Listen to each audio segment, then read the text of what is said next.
So I'm here on the balcony, and as you can see it's a beautiful evening. It's kind of hazy and warm, and there's these amazing silhouettes going on over there. I don't know if it's coming out in the video, but you can see across to the hills. That's a church silhouetted in the kind of mid-ground. So I thought I'd have a go at capturing just a little bit of the view for you. So I've got this beautiful hazy kind of a mid-evening cityscape scene in front of me, and I thought it'd be a good opportunity to demo watercolour technique. So watercolours are brilliant. They are almost the cheapest paints that you can buy. A little set like this might cost about £3, something like that. So they're super handy. And what's really nice about them is, I think, playing around with the intensity of the colour.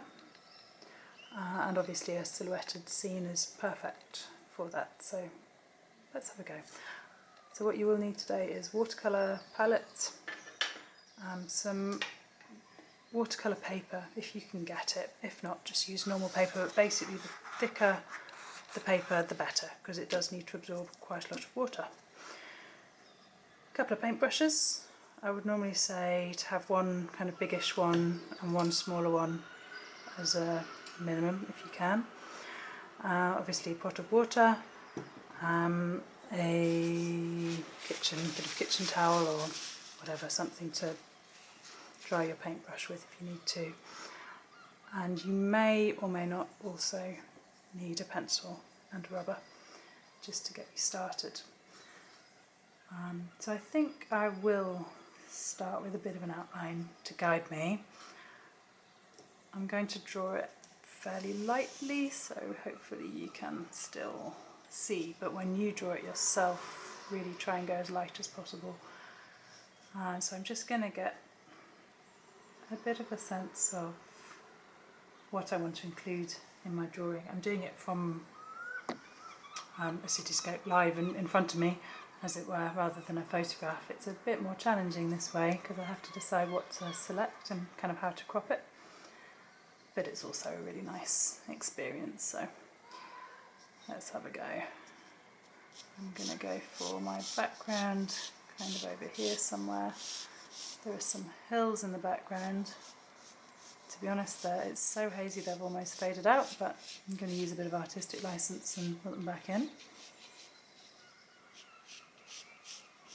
Maybe make them look a little bit more impressive than they are.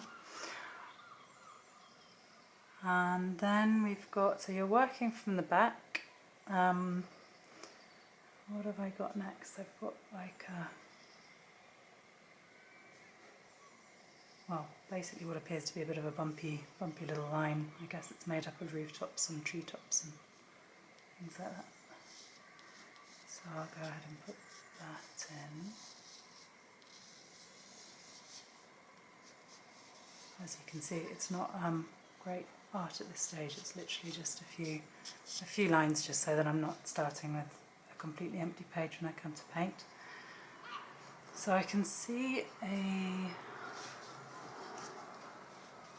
I think it's like a power station or something like that in the background. I'm going to shift it over. It's actually further left, but again, a bit of artistic license. It's my painting. So I'm just going to go ahead and move things around a little bit. I was going to say no one will ever know, but of course I did take a photograph to show you alongside this demo, so you do know, and I've just told you, so you definitely know. Yeah, so the shape I can see is something like that.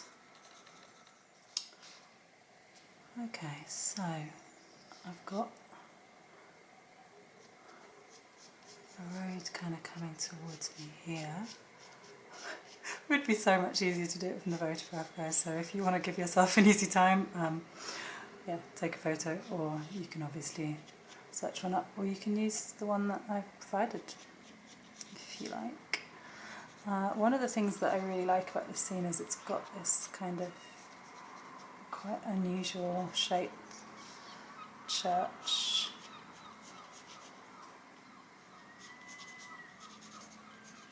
So I'm going to go ahead and draw him in. Not sure why a church is a hymn, but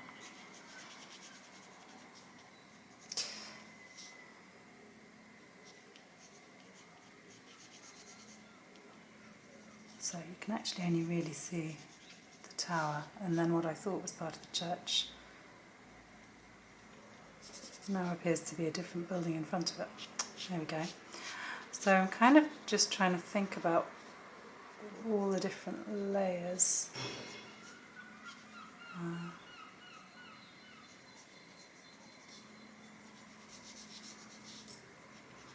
Don't worry too much about getting it perfectly accurate. You're really just thinking about kind of breaking it down into shapes.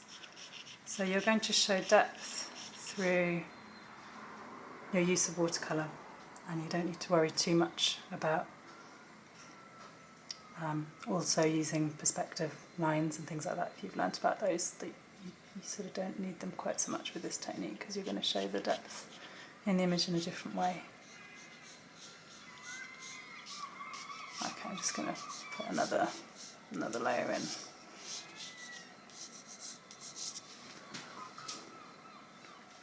I'm not sure how much of this you can see, so apologies. Maybe I think I'm just going to go in a bit darker than I really would, so that you have some chance of actually seeing what's happening.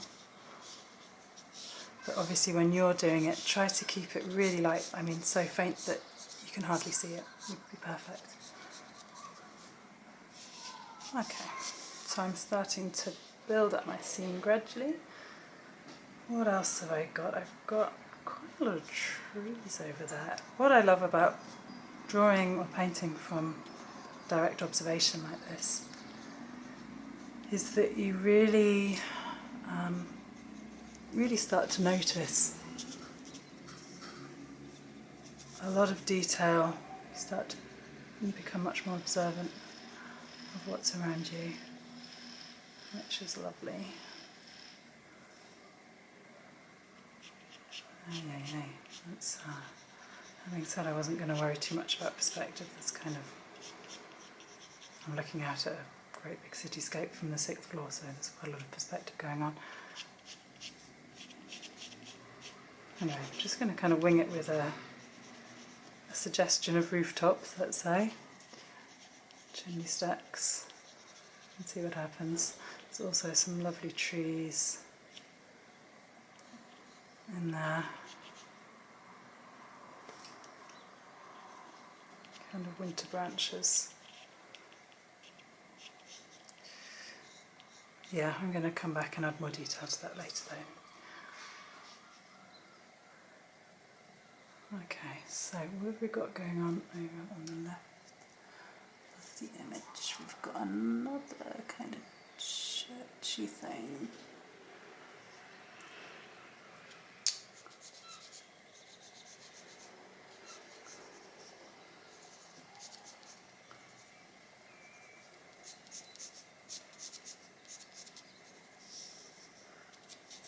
And then again, it just gets lost in everything else.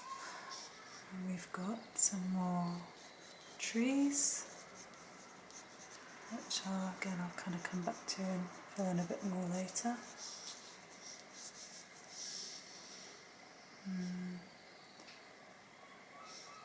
And then just a few houses kind of getting into the foreground now, so I can see a bit more detail. I can see the chimney stacks.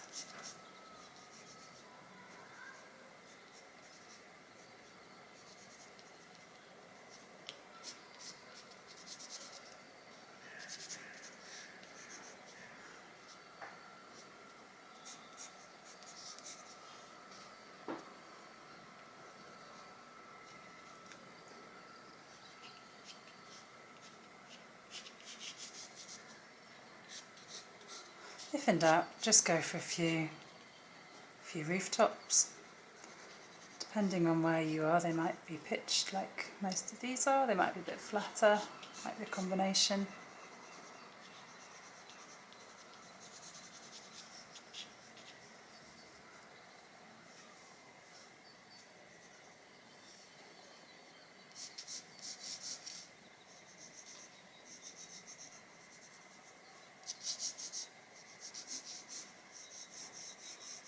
So you can see how just by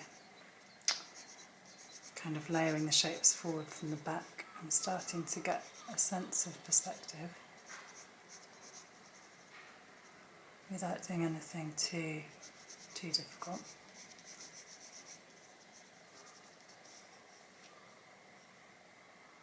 And I am moving things around a little bit, so again, don't feel like you have to stick exactly to what you're seeing.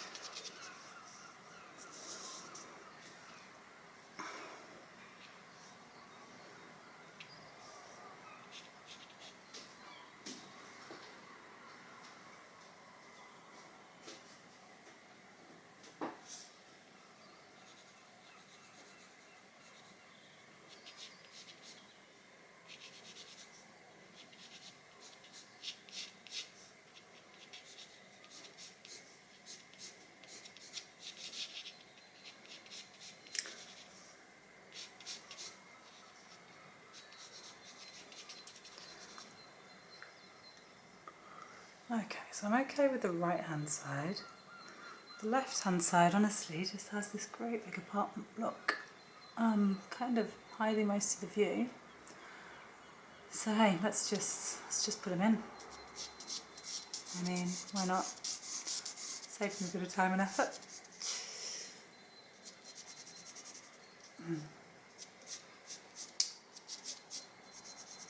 That said, I'm now noticing it's got some quite fiddly bits going on. I have to simplify. I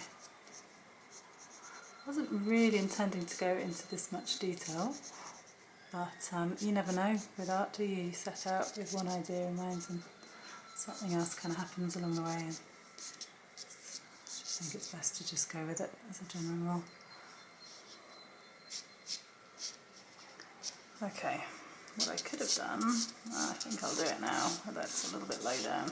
That's alright, this is the edge of the balcony, so I actually can't see any lower than this. So there's this building, sort of hiding most of the view.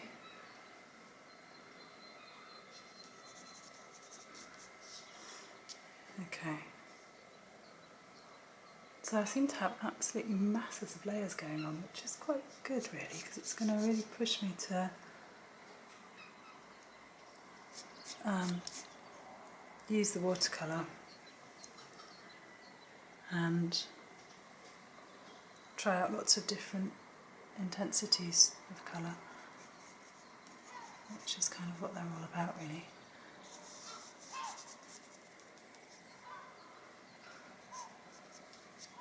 Okay, more or less. I think that's enough to be getting on with.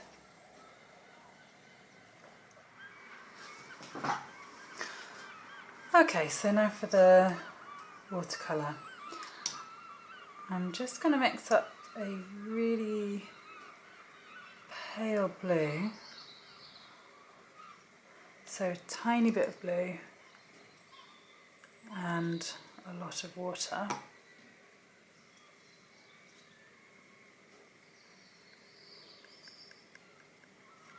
And I'm also going to need some kind of pinkish colours. So again, plenty of water, tiny bit of red,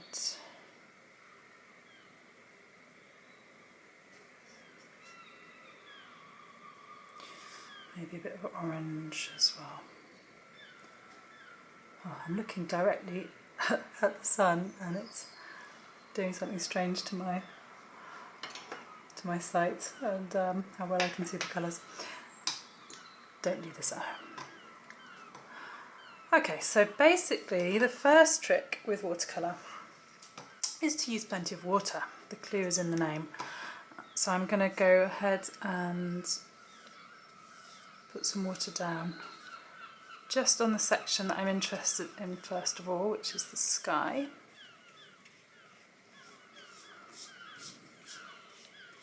And the nice thing about this watercolour paper is that it can absorb the water I'm putting onto it, so it's not going to go too wrinkly.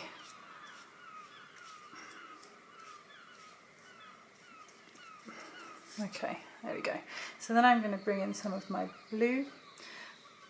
I would say with watercolour the trick is to always start really light, because once you lose the translucency, so the kind of the transparency, but just the translucency, the lightness of the colour, the light kind of shining through the colour. If you lose that, it's impossible really to get it back. So in some ways it sort of seems like an easy way to paint, and in some ways it's quite challenging, because if you go in too heavy, that's kind of it really. So I'm just going to go really light.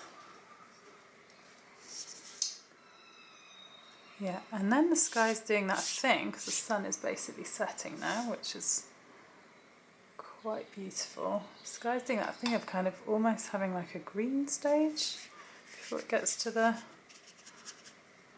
orangey pink. But that will probably happen naturally. Let's see if I put some orangey pink in.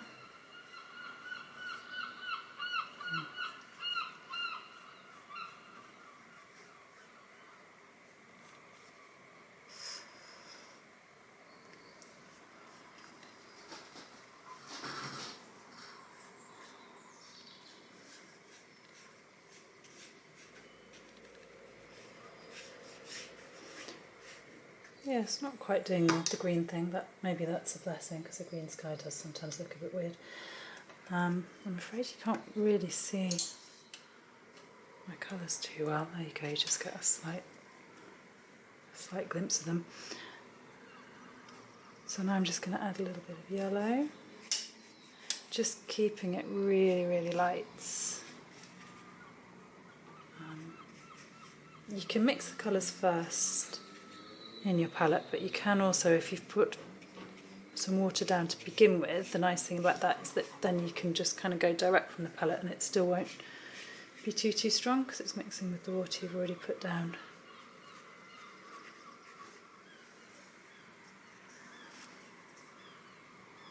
Could go in maybe slightly bolder with my pink. But then it kind of goes back to a hazy purple really. So let's go ahead and mix some blue back in. There we go. All sorts of colours going on.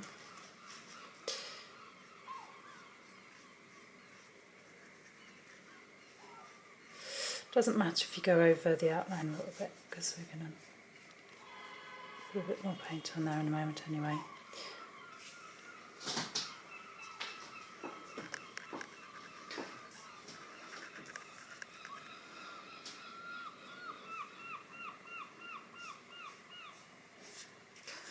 Okay, I think that will do for now. So the colour I can see is kind of a greyish, there's not really much colour in the landscape cityscape, but it has got a slight purplish tone, and obviously that's just going to bring a bit of colour to it, so you don't really have to work with grey and black and white in art if you don't want to. You can generally liven them up with a bit of colour, so that's what I'm going to do. I'm just going to make a kind of purplish grey. So I've got some water, quite a lot of water again, and a bit of blue and a bit of red. Oh, quite a lot of red, okay. There we go. Now going to go a bit bluer.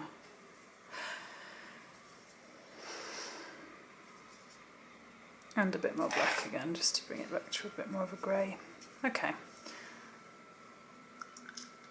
So if this is a kind of mid colour, maybe the colour I want to use somewhere around my mid ground, I need to make it lighter, really, really, really light, the background. In fact, it's almost kind of hazing into the sky right now. So I'm just going to take what I've got, it was already on the paintbrush, and add a whole load more water. I don't think I'm going to wet the page first this time because I'm working against the clock and I'm trying to kind of keep it a bit drier so that I can get the layers done. Alright, let's see how that works.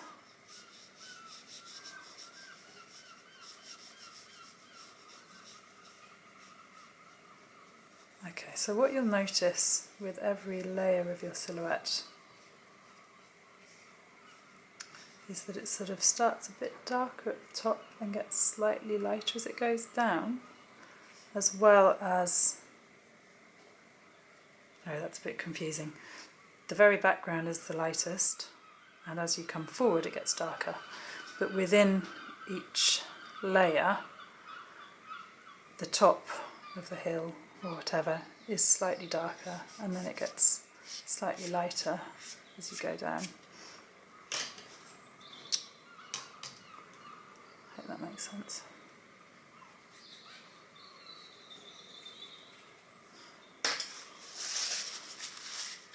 So I'm just attempting to take off a bit of the colour kind of towards the bottom of that layer. Yeah.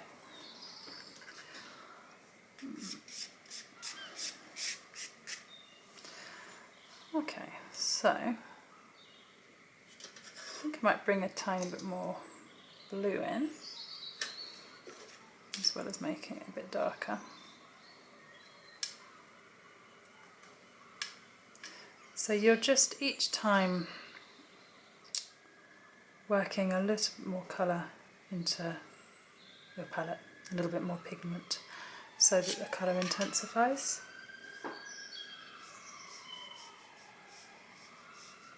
And this will give you your silhouette effect.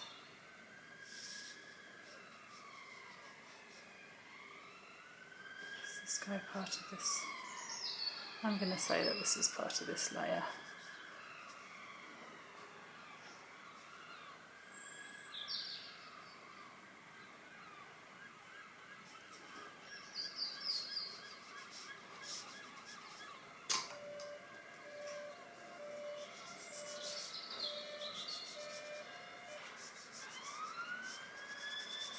Okay, so again I'm putting the pigment, the colour, kind of along the top line, and then just drawing it down with a bit of extra water each time.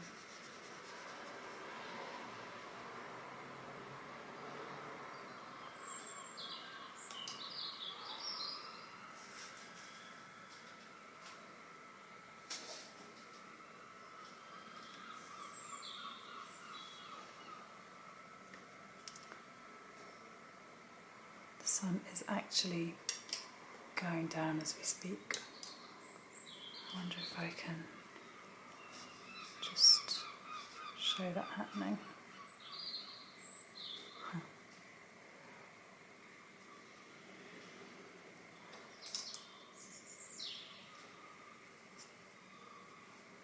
So I'm just using a bit of red and orange.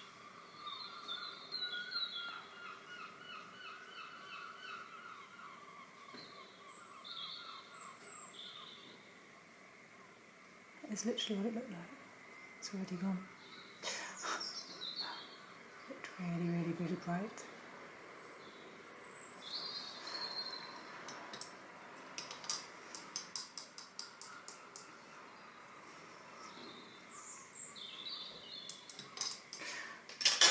Okay.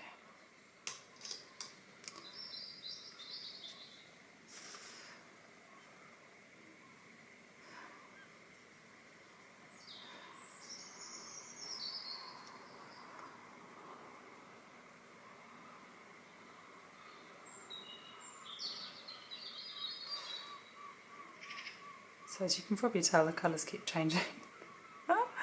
I'm just trying to work with that.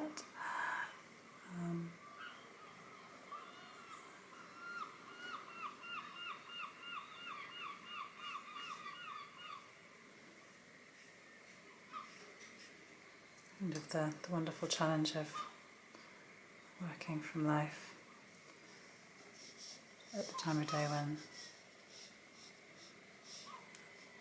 the light changes constantly.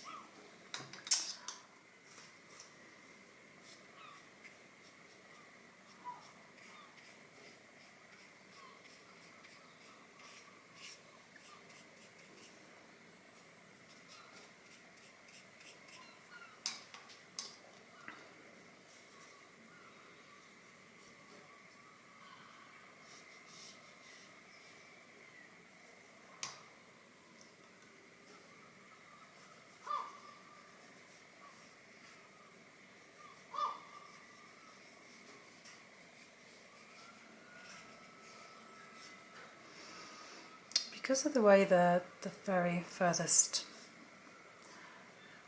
hillside is almost disappearing into the sky, I'm just going to bring a bit of pink into the hillside as well to sort of try and show that a bit. Why not?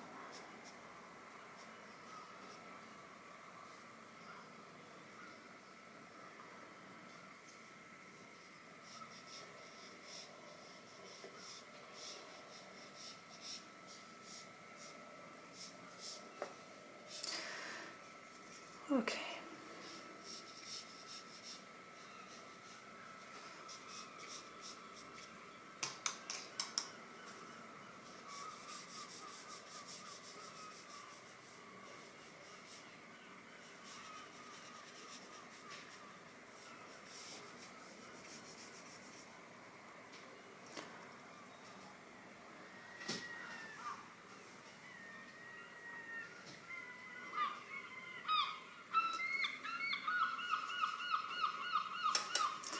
So again, just keep working, a bit more pigment in.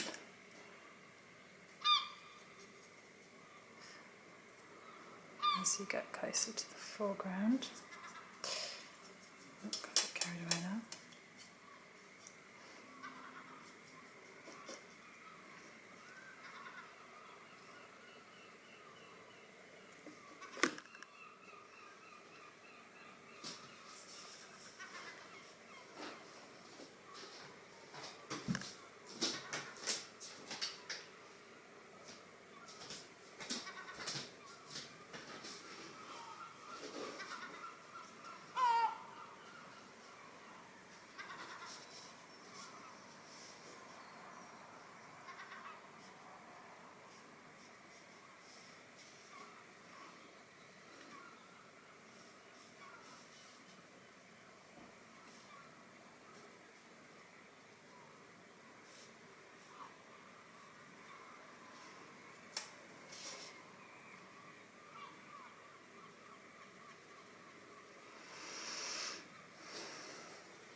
I feel like putting in a few little horizontal lines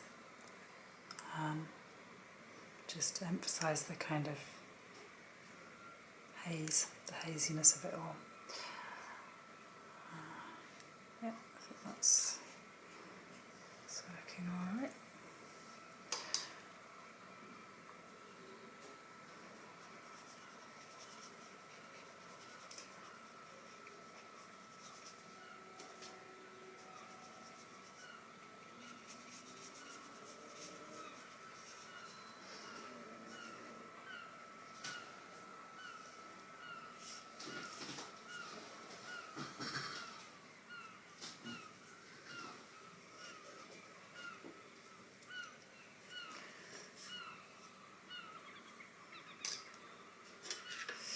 Okay, so I'm going to keep bringing a bit more black in to make the grey and a bit more blue. Feels like it's getting bluer and less purple as it comes forwards, but I don't know, that might be something to do with the sunset or just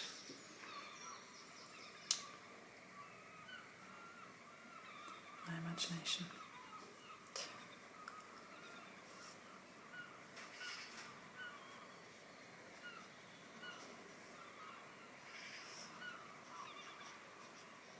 I think that bit was originally part of the layer behind, but it's all good. Now it's part of this one. So it will dry quite quickly. You need to move in quite quickly if you want to drag the colour down like I'm showing you.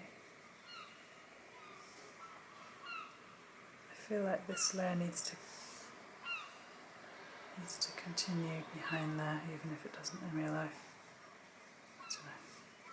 I just feel like it's going to look better. Okay.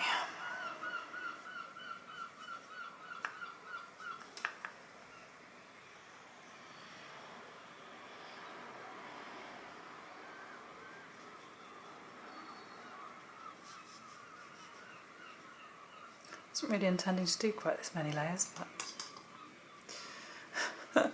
you can also really simplify it and just do maybe 3 or 4. It's still going to look pretty cool. So is that church part of this layer? I think it is. It really does look quite defined against the background now. So I'm going to use a smaller paintbrush. I'm going to make it a bit darker as well to try and get that definition. Might then look like it's on a layer in front, that's fine.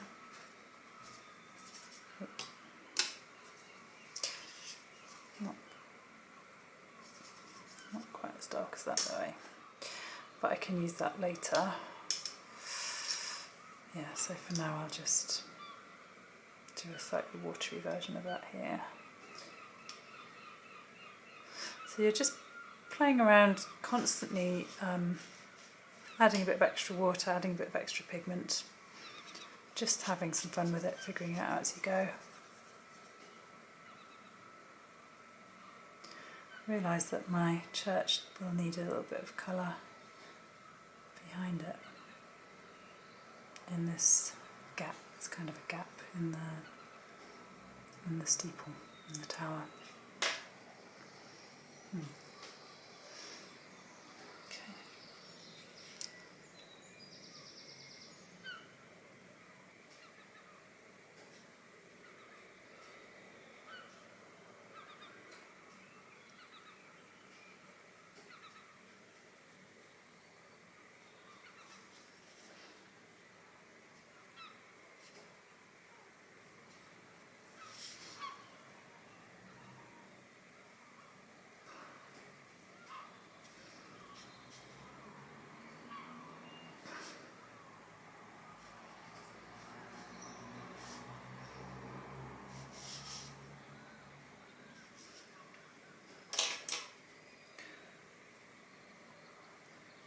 So I just used the teeny tiny paintbrush for that detail, but as a general rule I would always use the biggest paintbrush you can get away with.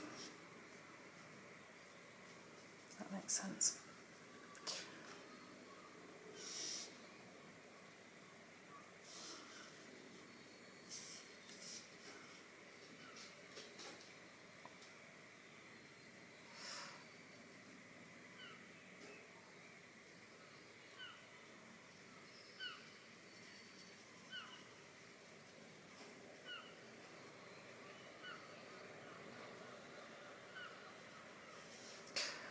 Alright, look, this guy is really in front, but I think he's just going to become part of the church now. Or kind of indecipherable, that is how it is in fact.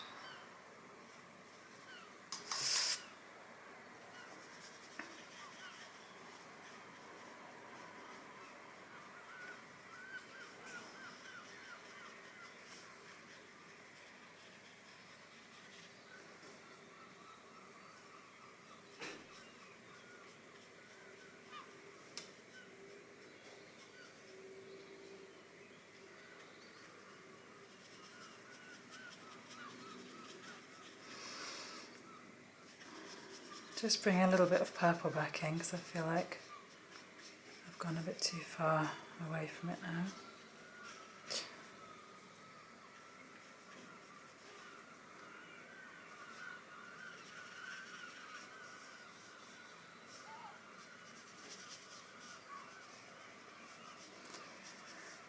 And if things kind of blend and merge together a bit, that's totally fine. It's actually really in keeping with the scene that I'm looking at and the sort of thing that you'll be working from. It's all a bit blendy and a bit hazy.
So I'm just adding a few little squiggly lines. They could represent trees or bushes or haze, or just as a bit of a filler, really, just to give it a bit of texture and movement. But it is quite a still scene, if the truth be told.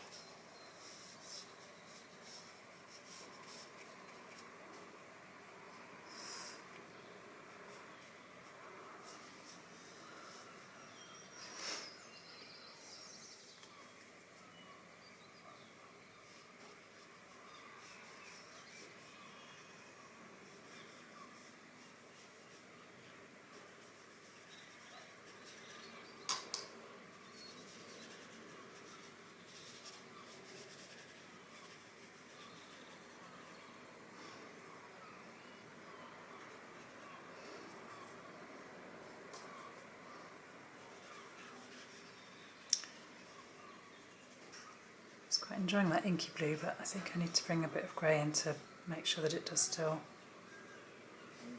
gel with this bit of the midground.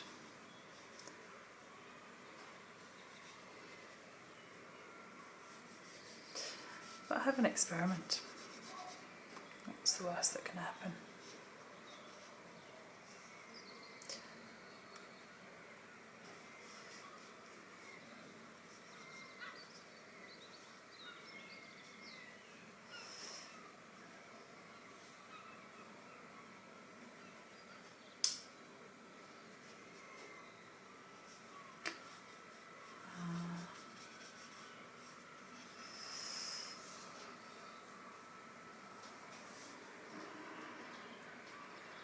Okay, so now we've got to the foreground. This building in front of me is kind of brown, but I'm going to ignore that because it doesn't really work with the colour palette I've got going. So we're just going to go for the darkest shade yet.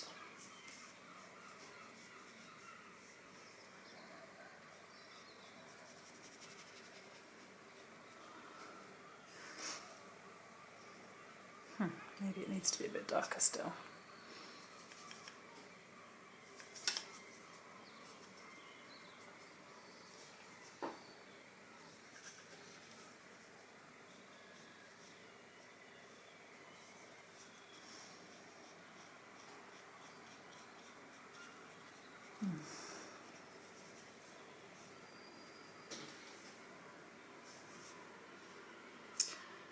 Just to complicate things, this part of the building is quite a bit lighter because it's kind of catching the sun a bit more.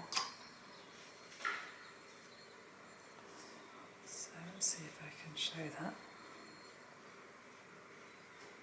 more or less.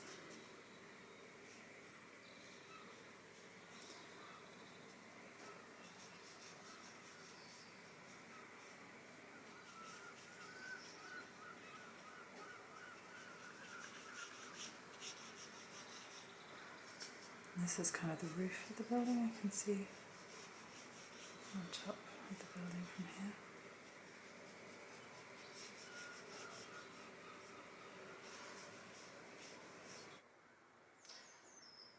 So I've just been editing the video and the camera seems to have cut out just towards the end, so I just want to show you what I did at the end so you know how to finish your painting and just kind of go over it again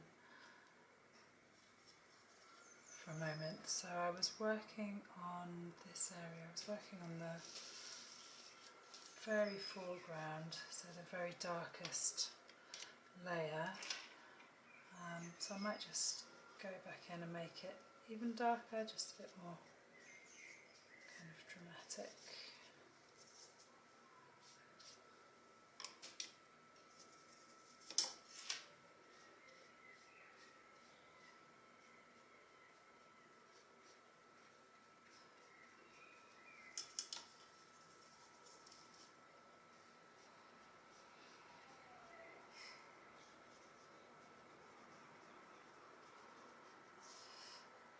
This side of the building is catching a little bit more of the sun, so we don't need to go too dark there.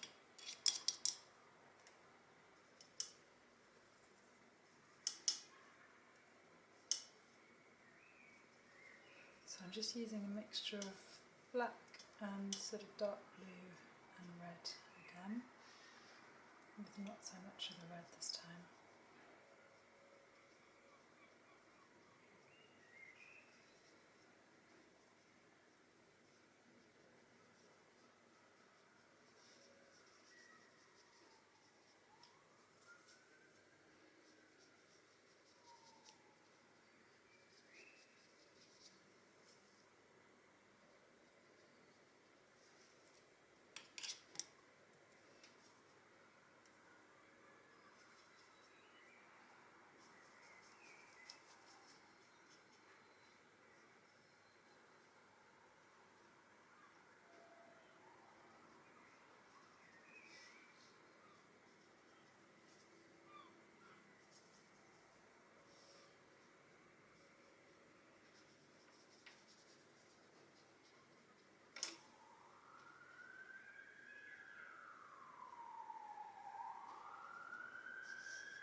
And the other thing that I'm doing just to really complete the painting, so you could have a go at this, is to go back into the trees.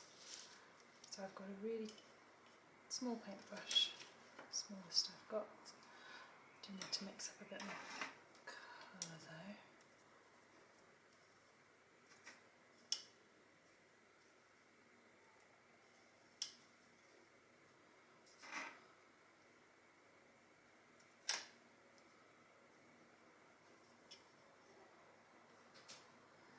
And I'm just kind of bringing in some little branchy shapes.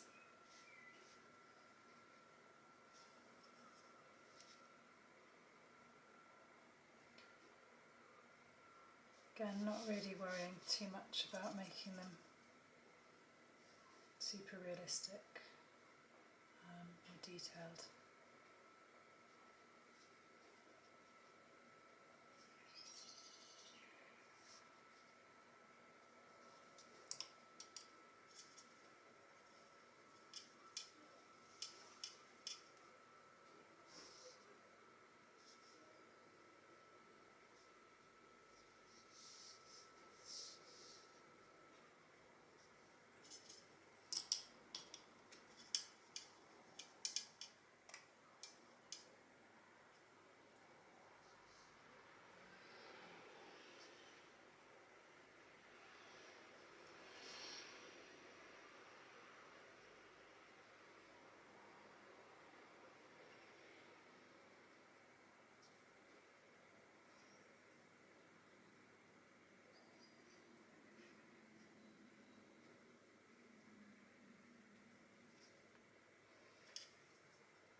Bring a bit more definition back into my little seagull.